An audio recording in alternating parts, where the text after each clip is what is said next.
ಈ ದಿನ ರಾಜ್ಯಸಭೆಗೆ ಕಾಂಗ್ರೆಸ್ನ 3 ಅಭ್ಯರ್ಥಿಗಳು, ಬಿಜೆಪಿ ಒಬ್ಬ ಅಭ್ಯರ್ಥಿಗಳು ಇಂದಿನಂತವ್ರಿಗೆ ಗೆಲುವನ್ನು ಸಾಧಿಸ್ತಾರೆ. ಈಗ 4:40 ನಿಮಿಷದಲ್ಲಿ ಕೌಂಟಿಂಗ್ ಸ್ಟಾರ್ಟ್ ಆಗ್ತಿದೆ.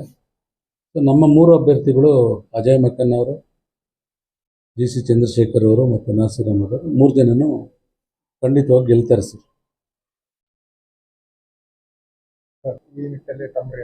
ಈ ಹೆಬ್ಬಾರ್ ಅವರು ಮತ್ತು ಶ್ರೀ ಸೋಮಶೇಖರ್ ಇಬ್ಬರು ನನಗೆ ಆತ್ಮೀಯರೇನೆ. ಸೊ ಅವರಿಗೆ ಬಿ ಜೆ ಪಿಯವರು ಸರಿಯಾಗಿ ನಡೆಸ್ಕೊಳ್ಳಿಲ್ಲ ಅನ್ನೋದು ನನ್ನ ಒಂದು ಅಭಿಪ್ರಾಯ. ಕಾರಣ ಏನಪ್ಪ ಅಂತ ಹೇಳಿದ್ರೆ, 2 ಕ್ಷೇತ್ರದಲ್ಲೂ ಬಿ ಜೆ ಪಿಯವರುಗಳು ಇವ್ರಿಗೆ ವಿರೋಧ ಮಾಡಿದ್ದಾರೆ. ಟಿ ಸೋಮಶೇಖರ್ ಅವ್ರಿಗೂ ಮಾಡಿದ್ದಾರೆ, ಹೆಬ್ಬಾರ್ ಅವ್ರಿಗೂ ಮಾಡಿದ್ದಾರೆ. ಇಬ್ಬರು ಕೂಡ ಅವ್ರ ಮೇಲೆ ಶಿಸ್ತು ಕ್ರಮ ತಗೊಳ್ಳಿ ಅಂತ ಹೇಳಿದ್ರೆ ಇವ್ರಿಗೆ ಶಾಸಕರಾಗಿರೋದು ಲೆಕ್ಕಕ್ಕೆ ಇಲ್ಲ. ಅವ್ರನ್ನ ಒಬ್ಬ ಶಾಸಕನ ಯಾವ ರೀತಿ ನಡೆಸ್ಕೊಳ್ಬೇಕು ಅನ್ನೋದು ಬಿ ಜೆ ಪಿಯವ್ರಿಗೆ ಗೊತ್ತಿಲ್ಲ. ಸೊ ಹಾಗಾಗಿ ಅದರಲ್ಲಿ ಅವ್ರು ಮಾಡಿರೋದ್ರಲ್ಲಿ ತಪ್ಪೇನಿಲ್ಲ. ಟಿ ಸೋಮಶೇಖರ್ ಅವರು ಈಗ ಮಧ್ಯಾಹ್ನದ ಕೆಲವು ರಿಯಾಕ್ಷನ್ಸನ್ನು ನಾನು ನೋಡಿದಂಥ ಸಂದರ್ಭದಲ್ಲಿ ಅವ್ರು ಏನು ಹೇಳ್ತಾರೆ, ನಾನು 11 ರಾಜ್ಯಸಭಾ ಸದಸ್ಯರಿಗೆ ಮತ ಹಾಕಿದ್ದೀನಿ ಕಳೆದ ನಾನು ಶಾಸಕನಾದಾಗಿಂದ. ಒಬ್ಬ ರಾಜ್ಯಸಭಾ ಸದಸ್ಯರು ಕೂಡ ನನ್ನ ಹತ್ರ ಓಟ್ ಹಾಕ್ಸ್ಕೊಂಡವರು ನನ್ನ ಕ್ಷೇತ್ರಕ್ಕೊಂದು ಅನುದಾನ ಕೊಟ್ಟಿಲ್ಲ. ಮತ ತಗೊಳ್ಳೋವರೆಗೂ ಒಂಥರ ಮಾಡ್ತಾರೆ, ತಗೊಂಡಾದ್ಮೇಲೆ ಅವರು ನಮಗೆ ಕೈಗೆ ಸಿಗೋದಿಲ್ಲ. ಅದರಲ್ಲಿ ವಿಶೇಷವಾಗಿ ನಿರ್ಮಲಾ ಸೀತಾರಾಮನ್ ಅವ್ರಿಗೂ ಕೂಡ ನಾನು ಗೆಲ್ಲಿಸ್ಕೊಟ್ಟೆ. ಅವರು ಕೂಡ ಅವ್ರು ಮಾತಾಡಿದಂಥ ಭರವಸೆಗಳನ್ನೇ ಇದು ಮಾಡಲಿಲ್ಲ. ನಾವು ಓಟ್ ಹಾಕಿದ್ದೀವಿ, ನಮ್ಮಿಂದ ಗೆದ್ದಿದ್ವಿ ಅಂತಕ್ಕಂಥದ್ದೇ ಅವ್ರಿಗೆ ಮನಸ್ಸಿನಲ್ಲಿ ಇಲ್ಲವೇ ಇಲ್ಲ. ಸೊ ಈ ಥರ ಎಲ್ಲ ಆದರೆ ನಾವೇನು ಮಾಡೋದು? ನಾನೇನು ನಮ್ಮ ಕ್ಷೇತ್ರದ ಅಭಿವೃದ್ಧಿಗೋಸ್ಕರ ಇದಕ್ಕೆ ಹೇಳಿದ್ದೆ. ಈಗಲೂ ಕೂಡ ನಾನು ಶಾಲೆಗಳು ಅಭಿವೃದ್ಧಿ ಮತ್ತು ಇನ್ನೊಂದು ಯಾವುದೋ ಹೇಳಿದ್ರು, ಎರಡಕ್ಕೂ ಕೂಡ ನಾನು ಕೇಳಿದೆ. ಆ ಸಂದರ್ಭದಲ್ಲಿ ಇವರು ಯಾರು ಒಪ್ಕೊಂಡಿದ್ದಾರೆ, ಬಿ ಜೆ ಪಿಯವರು ಒಪ್ಕೊಂಡಿದ್ರು ಅವ್ರಿಗೆ ಆಗ್ತಿದ್ದೆ, ದಳದವ್ರು ಒಪ್ಕೊಂಡಿದ್ರು ಅವ್ರಿಗೆ ಆಗ್ತಿದ್ದೆ. ಅವ್ರ ಸೋಲು ಗೆಲುವು ಬೇರೆ. ನಾನು ಯಾರು ಒಪ್ಕೊಳ್ತಾರೆ ಅವ್ರಿಗೆ ಹಾಕಿ ಅಂದರೆ ಅವ್ರೇನಾದರೂ ಕಾಂಗ್ರೆಸ್ಗೆ ಹಾಕಿದ್ದೀನಿ ಅಂತಕ್ಕಂಥದ್ದು ಹೇಳಲ್ಲ. ಬಟ್ ನಾನು ಯಾರಿಗೆ ನನ್ನ ಕ್ಷೇತ್ರದ ಅಭಿವೃದ್ಧಿಗೆ ಯಾರು ಸಹಕರಿಸ್ತಾರೆ ಅವ್ರಿಗೆ ಓಟ್ ಹಾಕ್ತೀನಿ ಅಂತ ಹೇಳಿಕೆಯನ್ನು ನೀಡಿರೋದನ್ನು ನಾನು ನೋಡಿದ್ದೀನಿ ಸರ್. ಇದೇ ವರ್ಷದ ಜನ ಬಹಳ ನಂಬಿಕೆಯನ್ನಿಟ್ಟಿದ್ದಂಥ ಜನ ಇವತ್ತು ನೆನ್ನೆ ಪ್ರಜಾವಾಣಿನಲ್ಲಿದೆ, ಇಂಟರ್ನ್ಯಾಷನಲ್ ಪೇಪರ್ಸಲ್ಲೆಲ್ಲ ಬರ್ತಾ ಇದೆ. ಈ ದೇಶದ ಆರ್ಥಿಕ ಪರಿಸ್ಥಿತಿ ಏನಿದೆ ಅಂತಕ್ಕಂಥದ್ದನ್ನು ಹೇಳ್ತಾ ಇದ್ದಾರೆ. ನೋಡಿ, ನಾನು ಕೂಡ ಬಿಸ್ನೆಸ್ ಮಾಡ್ತೀನಿ. ನಾವು ಪ್ರಾಫಿಟ್ ತೋರಿಸೋದು, ಲಾಸ್ ತೋರಿಸೋದು ಹೇಗೆ ಅನ್ನೋದು ನನಗೂ ಕೂಡ ಗೊತ್ತು. ನೀವು ಯಾವುದೋ ಒಂದು ಮುಂದಕ್ಕೆ ಬರ್ತಕ್ಕಂಥದ್ದನ್ನು ಸೇರಿಸ್ಕೊಂಡು ಹೇಳ್ತಕ್ಕಂಥದ್ದು ಕೂಡ ಈ ದೇಶದ ಸ್ಥಿತಿಗತಿಗಳ ಬಗ್ಗೆ ನಮ್ಗೆ ಗೊತ್ತಿದೆ. ಈಗ ಬಿ ಜೆ ಪಿಯವರು ಹೇಳಿದ್ದಾರೆ 4ರಿಂದ 5.5ಕ್ಕೆ ಬಡತನ ಹಿಡಿದಿದೆ ಅಂತೇಳಿ. ಅದೇನಾದರೂ ಅವ್ರು ಪ್ರೂವ್ ಮಾಡಿಬಿಟ್ರೆ ಸರ್, ನಾನು ಖಂಡಿತವಾಗ್ಲೂ ಕೂಡ ತಾವೇನು ಹೇಳ್ತೀರಿ ನೀವು ಹೇಳೋದಕ್ಕೆ ನಾನು ಬದ್ಧನಾಗಿರ್ತೀನಿ. ಏನಿದು ಅಂಕಿಅಂಶಗಳ ಮುಖಾಂತರ ಮಾಡೋದಲ್ಲ ಸರ್, ಜೀವನನ ಅಂಕಿಅಂಶದ ಮೇಲೆ ಮಾಡೋಕ್ಕಾಗತ್ತರ? ಅದು ಅಂಕಿಅಂಶಗಳು ಏನಿದ್ರೆ ಶ್ರೀಮಂತನಿಗೆ ಬೇಕಾಗಿರ್ತಕ್ಕಂಥದ್ದು, ಯಾರು ಆರ್ಥಿಕವಾಗಿ ಸಬಲರಾಗಿರ್ತಾರೆ ಅಂಥವ್ರಿಗೆ. ಹೊಟ್ಟೆ ಹಸ್ತವನಿಗೆ ಗೊತ್ತು ಏನು ಕಷ್ಟ ಅಂತೇಳಿ. ಬಡತನ ಅಂದರೆ ನಿರ್ಮೂಲನೆ ಆಗಿದೆ ಅಂತಕ್ಕಂಥದ್ದು ಹೇಳ್ತಾರೆ. ಇವೆಲ್ಲ ಮಾಡಬಾರ್ದು. ಇವತ್ತು ನಾವು ಏನು right to education, right to food, ಪ್ರತಿಯೊಂದು ಕೂಡ ನಾವು ಏನೇನು ತಂದ್ವಿ ಅದರ ಮೇಲೆ ದೇಶ ಇವತ್ತು ಸಬಲತೆಯನ್ನು ಸಾಧಿಸಿರ್ತಕ್ಕಂಥದ್ದು UPA ಗೌರ್ಮೆಂಟಲ್ಲಿ ಮನಮೋಹನ್ ಸಿಂಗ್ ಅವರವರು, ಶ್ರೀಮತಿ ಸೋನಿಯಾ ಗಾಂಧಿ ಅವರವರು ಹಾಕ್ಕೊಂಡ ಬುನಾದಿಯಿಂದ ಅದು ಇದಾಗಿದೆ ಅಷ್ಟೇ. ಸೊ ಉದ್ಯೋಗಗಳನ್ನ ಕೊಡೋಕ್ಕಾಗಲಿಲ್ಲ. ಇವರು ಭಾಳ take it easy for granted ಅನ್ನೋ ಥರದಲ್ಲಿ ಮಾಡಿಬಿಟ್ರು. ನೀವು ವಿದ್ಯಾವಂತರನ್ನೇ ಮಾಡಿಲ್ಲ, 2 ಕೋಟಿ ಜನಕ್ಕೆ ಕೆಲಸ ಕೊಡ್ತೀರಿ. ಕಾಲೇಜುಗಳಲ್ಲಿ ದಲಿತರನ್ನೇ ನೀವು ಬರದಿರಂಗೆ ನೋಡ್ಕೊಳ್ತಾ ಇದ್ದೀರಿ. ಸೊ ಹಾಗಾಗಿ ನೀವು ವಿದ್ಯಾವಂತರನ್ನೇ ಮಾಡದೇ ಇದ್ಮೇಲೆ ಉದ್ಯೋಗ ಕೊಡೋ ಪ್ರಶ್ನೆನೇ ಬರಲ್ಲ.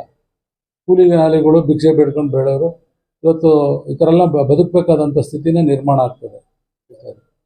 ಶಿಕ್ಷಣ ಏನಕ್ಕೆ ನೀವು ಪಡ್ಕೊಳ್ಬೇಕು ಅಂದರೆ, ನೀವು ಸರ್ಕಾರಿ ಹುದ್ದೆಗೆ ಅಥವಾ ನಿಮ್ಮ ಇದಕ್ಕೋಸ್ಕರ ಅಲ್ಲ. ನಿಮಗೆ ಯಾರು ಬೇರೆಯವರು ಇನ್ನೊಬ್ಬ ಮೋಸಗಾರ ನಿಮ್ಮನ್ನೆಲ್ಲ ಮೋಸ ಮಾಡಿನೇ ಬದುಕೊಂಡು ಬಂದಿದ್ದಾರೆ, ನಿಮ್ಮನ್ನು ತುಳಿತಕ್ಕಂಥವ್ರು. ನೀವು ಅದರಿಂದ ತಪ್ಪಿಸ್ಕೊಳ್ಬೇಕಂದ್ರೆ ನೀವು ಶಿಕ್ಷಣವನ್ನು ಪಡ್ಕೊಳ್ಬೇಕು, ಶಿಕ್ಷಿತರಾಗಬೇಕು ಅಂತಕ್ಕಂಥದ್ದನ್ನು ನಮ್ಮ ಒಂದು ದಲಿತ ಸಮುದಾಯಕ್ಕೆ ಕರೆ ಕೊಡ್ತಿದ್ನೆಲ್ಲ ಕೂಡ ನಾನು ನೋಡಿದ್ದೀನಿ. ಸೊ ಹಾಗಾಗಿ ಇವತ್ತು ನೀವು ದಲಿತರಿಗೆ ಹಾಸ್ಟೆಲ್ಗಳಿಗೆ ಅಥವಾ ಇದಕ್ಕೆ ನೀವು ಕಳೆದ ನಿಮ್ಮ ಸರ್ಕಾರದಲ್ಲಿ 4 ವರ್ಷ ನೀವು ನಡೆಸ್ಕೊಂಡಂಥ ರೀತಿಗಳು, ಸ್ಕಾಲರ್ಶಿಪ್ ಕೊಡದೇ ಇರೋಂಥದ್ದು, UGCನಲ್ಲಿ ದಲಿತರುಗಳನ್ನೆಲ್ಲ ಅರ್ಧಂಬರ್ಧ ಶಿಕ್ಷಣ ಬಿಟ್ಟವರು, ಅದೆಲ್ಲ ನಿಮ್ಮ ಹತ್ರನೇ ಅಂಕಿಅಂಶ ಇದೆ ಹೇಳಿ. ಸೊ ಹಾಗಾಗಿ ಇವತ್ತು ನಾವು ಏನು ಇವತ್ತು ಕಾಂಗ್ರೆಸ್ ಸರ್ಕಾರದಲ್ಲಿ ಸಿಗ್ತಕ್ಕಂಥ ಸವಲತ್ತು ಯಾವುದೇ ಸರ್ಕಾರದಲ್ಲಿ ಸಿಗಲ್ಲ. ಹಾಗಾಗಿ ನಾನು ನಿನ್ನೆ ಖರ್ಗೆ ಸಾಹೇಬ್ರು ಹೇಳಿದ್ದಾರೆ, ನೀವು 100 ಸೀಟು ದಾಟೋದಿಲ್ಲ ಅಂತಕ್ಕಂಥದ್ದನ್ನು ನಮ್ಮ ರಾಷ್ಟ್ರಾಧ್ಯಕ್ಷರು ಹೇಳಿದ್ದಾರೆ.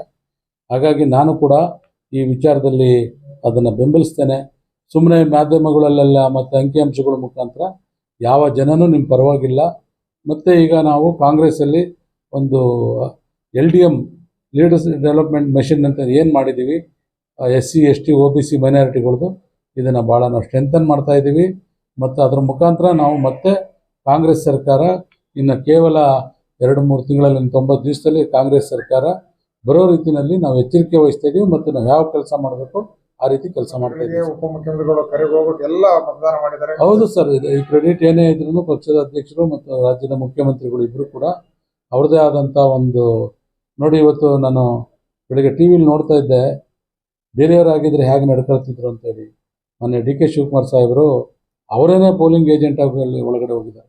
ನಿಜವಾಗ್ಲೂ ಇದು ನಾನು ಅಧ್ಯಕ್ಷ ಅಂತ ಕೂತ್ಕೊಂಡು ಲಕ್ಷಾಂತರ ಜನ ನಮ್ಮ ಕಾರ್ಯಕರ್ತರುಗಳಿದ್ದಾರೆ ರಾಜ್ಯದಲ್ಲಿ.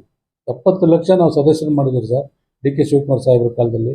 ಅಂಥದ್ರಲ್ಲಿ ಇವರು ತಾನೇ ಹೋಗಿ ತಾನೊಬ್ಬ ಅಧ್ಯಕ್ಷ ಅನ್ನೋದನ್ನ ಮರೆತು ನಾನೇ ಆಗ್ತೀನಿ ಅಂತೇಳಿ ಪೋಲಿಂಗ್ ಏಜೆಂಟ್ ಆಗಿ ಕೊಡ್ತಿದ್ದಾರೆ. ಎಲ್ರಿಗೂ ಕೂಡ ನಮಗೆಲ್ಲ ಮಾದರಿ ನೀವು. ಮತ್ತು ಮಾನ್ಯ ಸಿದ್ದರಾಮಯ್ಯ ಸಾಹೇಬರು ಅಷ್ಟೇ ರಾತ್ರಿ ಹೋಗಿ ಹೋಟೆಲಲ್ಲಿ ಶಾಸಕರ ಜೊತೆ ಉಳಿದಿದ್ದಾರೆ. ಅವರು ಬೆಳಗ್ಗೆ ರಾತ್ರಿ ಹೋಗಿ ಮಲಗಿದ್ದು ಬೆಳಗ್ಗೆ ಬರ್ಬೋದಾಗಿತ್ತು. ಎಲ್ಲರೂ ಕೂಡ ನಮಗೆ ಪಕ್ಷಕ್ಕೆ ನಮಗೊಂದು ಉತ್ಸಾಹ ಮತ್ತು ಒಂದು ಮಾನಸಿಕವಾಗಿ ಪಕ್ಷ ಅಂದ್ರೇನು, ನಾವು ಯಾವ ರೀತಿ ನಡ್ಕೊಳ್ಬೇಕು ಅನ್ನೋದು ಹೇಳಿದ್ದಾರೆ. ಮತ್ತು ಈ BJPಯವರ ಉಡಾಫೆಗಳು ಬೇಕಾಬಿಟ್ಟಿ ಮಾತಾಡೋದು. ನಾನು ಎಷ್ಟೋ ಮಾಧ್ಯಮಗಳಲ್ಲಿ ಭೇಟಿ ಹೋಗ್ತಾ ಇದ್ದೀನಿ. ಅವ್ರ ಪಕ್ಷದ್ದು ಒಂದು ಹೇಳಲ್ಲ ಸರ್, ಹೇಳೋದಲ್ಲ ಬರೀ ಕಾಂಗ್ರೆಸ್ಸು 5 ಗ್ಯಾರಂಟಿ. ಏನು ತಪ್ಪಾಗಿದೆ? ಇವತ್ತಿಂದ ತೆಲಂಗಾಣದಲ್ಲಿ 5,000 ರೂಪಾಯಿ ಒಬ್ಬ ಬಡವರ ಕುಟುಂಬಕ್ಕೆ ಹೋಗ್ತಾ ಇದೆ. ನಾಡು ದಲಿತರು ಬಡ ಕುಟುಂಬಗಳಿಗೆ ಕೊಡ್ತಾ ಇದ್ದೀವಿ. ಇದೆಲ್ಲ ಅವ್ರಿಗಿಂತನೂ ಉತ್ತಮವಾದಂಥ ಕೆಲಸವನ್ನು ಕಾಂಗ್ರೆಸ್ ಸರ್ಕಾರ ಮಾಡ್ತಾ ಇದೆ. ಕಾಂಗ್ರೆಸ್ ಈ ದೇಶಕ್ಕೆ ಅನಿವಾರ್ಯ, ಬಡವರಿಗೆ ಮತ್ತು ಯುವಕರಿಗೆ ಅನಿವಾರ್ಯ ಅಂತಕ್ಕಂಥದ್ದನ್ನು ಕಾಂಗ್ರೆಸ್ ಪಕ್ಷ ಎತ್ತಿ ಹಿಡಿತಾ ಇದೆ. ಮತ್ತು ಅದನ್ನು ನಾವು ಮುಂದಿನ ದಿನದಲ್ಲಿ ನಾವು ಅದನ್ನು ಸಾಧಿಸ್ತೀವಿ ಸರ್. ಕಡೆಯದಾಗಿ ಲೋಕಸಭೆಗೆ ಇದೇ ಒಂದು ದಿಕ್ಸೂಚಿ ಆಗ್ಬೋದಾ ಸರ್ ಅಧ್ಯಕ್ಷ? ಸರ್, ದಿಕ್ಸೂಚಿ ಅಂತ ನಾನು ಹೇಳಕ್ ಹೋಗಲ್ಲ. ಇದಕ್ಕೆ ಮುಂಚೆನೇ ನಮಗೆ ಮೊನ್ನೆ ಸಿದ್ದರಾಮಯ್ಯ ಸಾಹೇಬ್ರು ಏನು ಹೇಳಿದ್ದಾರೆ ಅಂದರೆ 20 ಸೀಟ್ ಗೆಲ್ತೀವಿ ಅಂತ ಹೇಳಿದ್ದಾರೆ. 20 ಸೀಟು ಅವ್ರದಕ್ಕೇನೆ ನಾನು ಹೋಗ್ತೀನಿ. ನನಗೆ ಗೊತ್ತಿರುವಾಗ ನಾವು 20 ಸೀಟ್ ಮೇಲೆ ಗೆಲ್ತಕ್ಕಂಥ ಕೆಲಸ ಇದೆ. ನಾವು 28ಕ್ಕೆ 28 BJP ಅವ್ರ ಥರ ಹೇಳೋದಿಲ್ಲ. ಅವ್ರೀಗ ಗೆದ್ದಿರೋಂಥ ಸಿಟ್ಟಿಂಗ್ MP ಗಳೆಲ್ಲ 11 ಸೀಟ್ ಸೋಲ್ತಾರೆ ಅಂತೇಳಿ ಮೊನ್ನೆ ಪ್ರಧಾನಮಂತ್ರಿಗಳಿಗೆ ಮಾಹಿತಿ ಹೋಗಿದೆ ಸೆಂಟ್ರಲ್ ಇಂಟೆಲಿಜೆನ್ಸಿಂದ. ಅದು ಗೊತ್ತಿದ್ರು ಕೂತ್ಕೊಂಡು ಎಲ್ಲ ಬರೀ ಸುಳ್ಳು ಹೇಳ್ತಾರೆ 28ಕ್ಕೆ 28 ಗೆಲ್ತೀವಿ ಅಂತ. ಪ್ರಧಾನಮಂತ್ರಿಯವ್ರಿಗೆ ಹೋದ್ಮೇಲೆ ಹೇಳಿರಲ್ವಾ ಮಾನ್ಯ ವಿಜೇಂದ್ರ ಅವ್ರಿಗೆ, ಅಧ್ಯಕ್ಷರೇ ನೀವು 11 ಸೀಟ್ ಸಿಟ್ಟಿಂಗ್ ಸೋಲ್ತಾ ಇದ್ದೀವಿ ಅಂತ ಹೇಳಿರಲ್ವ ಸರ್? ಇವ್ರಲ್ಲಿ ಕೂತ್ಕೊಂಡು 28ಕ್ಕೆ ಗೆದ್ಬಿಡ್ತೀವಿ ಅಂತಾರೆ. ಏನಂಗಾರೆ ಮತದಾರರ ಬಗ್ಗೆ ನಿಮಗೆ ಗೌರವ ಇಲ್ವಾ? ಮತದಾರರು ಏನು ನಿಮ್ಮ ಜೋಬಲ್ಲಿದ್ದಾರ? ಸೊ ಪ್ರಜಾಪ್ರಭುತ್ವದಲ್ಲಿ ಈ ಪ್ರಜಾಪ್ರಭುತ್ವ ಉಳಿಸಿರೋರು ಯಾರೂ ಅಲ್ಲ, ಉಳಿಸಿರ್ತಕ್ಕಂಥದ್ರು ಮತದಾರ ಪ್ರಭು. ಈ ದೇಶದ ಮತದಾರ ಈ ಪ್ರಜಾಪ್ರಭುತ್ವವನ್ನು ದೇಶನ ಉಳಿಸಿದ್ದಾನೆ. ಹಾಗಾಗಿ ನಾನು ಮತದಾರರಿಗೆ ಅವ್ರಿಗೆ ಏನು ತೀರ್ಮಾನ ತಗೊಂಡ್ರು ಅದಕ್ಕೆ ನಾನು ಸ್ವಾಗತ ಮಾಡ್ತೀನಿ ಸರ್.